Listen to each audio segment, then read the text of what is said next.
Differentials. Since it sounds like differentiation, probably it's connected to differentiation, and indeed it is the case. And basically we teach you different notation of what we already know. We know that f of x minus f of a is approximately, now we know that, f prime at a, x minus a. That's the linear approximation we're doing right now. Just f of a usually is on the right hand side. But in this form, we're calling left-hand side to be delta y. Delta is a little triangle. Delta, that's called delta, y, that's a capital Greek delta. And this right-hand side piece, delta x, delta, capital Greek delta. The small one looks different. Triangle, little triangle basically. And usually we use delta notation to identify errors or changes, some kind of changes, a step size sometimes, and so on. We're going to be using this quite a lot in calculus 2 as well. Then the equation looks differently now. With those notations, it will be delta y, which is change in y, can be found approximately as derivative at the given point a times change in x. And this is what we will be looking at for a while. This is used as approximation as well. Change, and I'll write it down. Change in y can be approximated. Can be approximated by the corresponding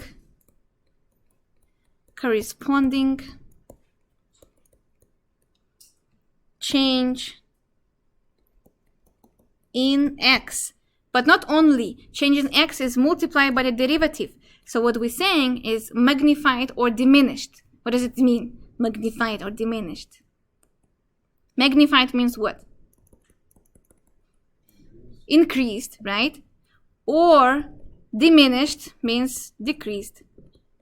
Magnified or diminished, increased or decreased by a factor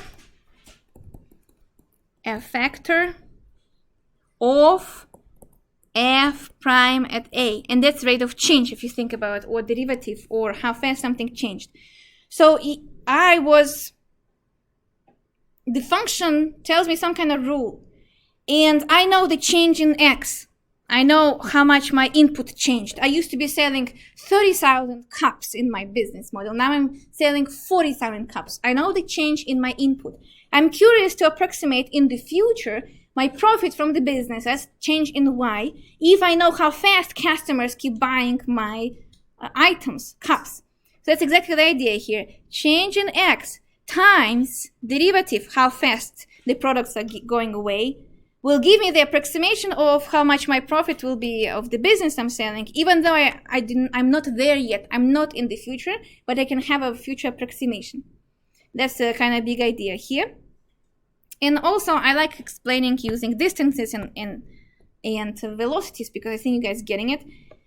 How far did I drive in t hours, right? This question, how far did I drive in t hours if I know something? So I know that approximate change in distance. That's what I mean. I'm driving from A to B. So I'm like, I wonder how far did I go from A to my next point. That will be based on this formula. Look at the formula again. Prime derivative of the function at A. What is derivative of S? Velocity, right? You remember that derivative of s is velocity s prime. So I will take a speed at a point and multiply by change in time. But it's exactly what happens. So I was driving from this city to my friend's house in a different city. Can I approximate how far will I go if I know my average speed, right, of 50 miles per hour, times how long did I drive? I drove for 2 hours. Duh, if I'm driving 55 miles per hour for 2 hours, how far did I go? 110 miles. So this very makes sense. This idea makes sense. That if you know your rate of change, and if you know change in input, you can approximate change in output. Why still approximation? Because this speed might be changing or something might be changing. So it's just a guess. How far will I go? For example, like I said, example, just an example made up right now. My change in distance is, if I'm driving 55 miles per hour and I was driving for 2 hours, then I was driving, I think I will drive in the future with this speed, with this time, 110 miles. Make sense? That's approximation of my future result. I did not finish driving yet, but I can predict what's gonna happen. From the mathematical point of view, this is what we're doing here. We first need to define the terminology, and that's not too bad. Just write down the new terminology we have here. So dy, now it's not delta, that's d. dy equals f prime of x dx. Do you know how this came from? This came from the notation we knew before.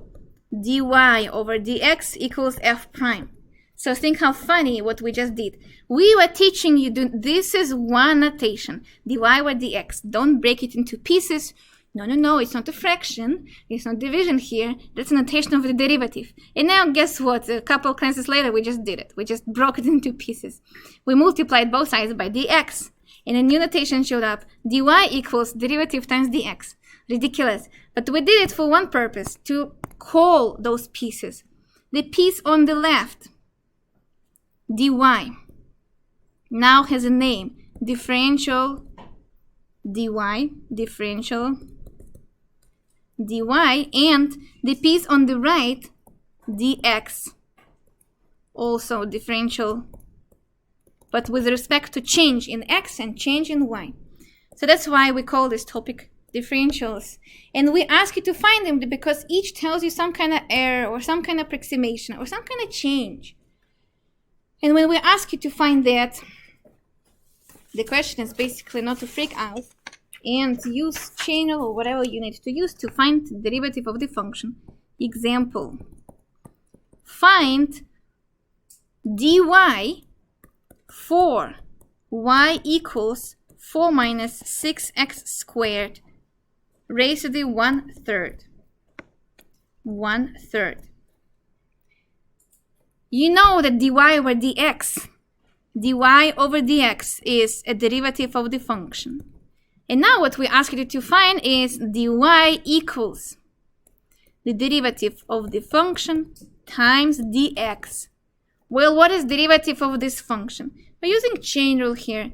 1/3 goes down, 4 minus 6x squared, 1/3 minus 3/3 becomes negative 2/3, times the derivative of the function inside, which is negative 12x. And now the only new extra piece becomes shows up at the end, times dx.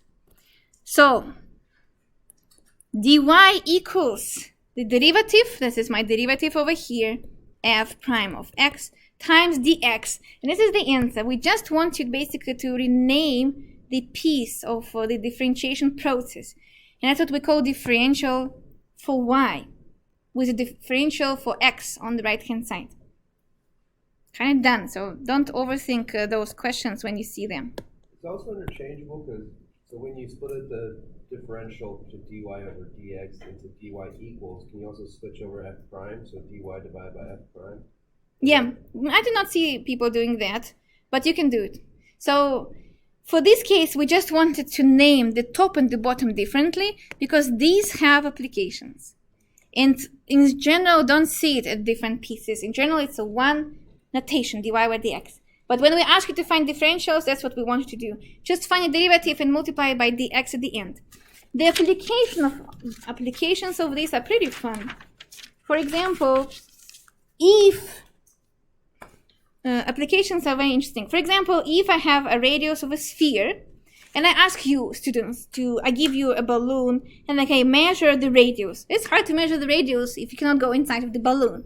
So you all make approximation. You just have a measuring tape, and you try to approximate from the top of the balloon to the edge, and you all will have different errors, plus or minus.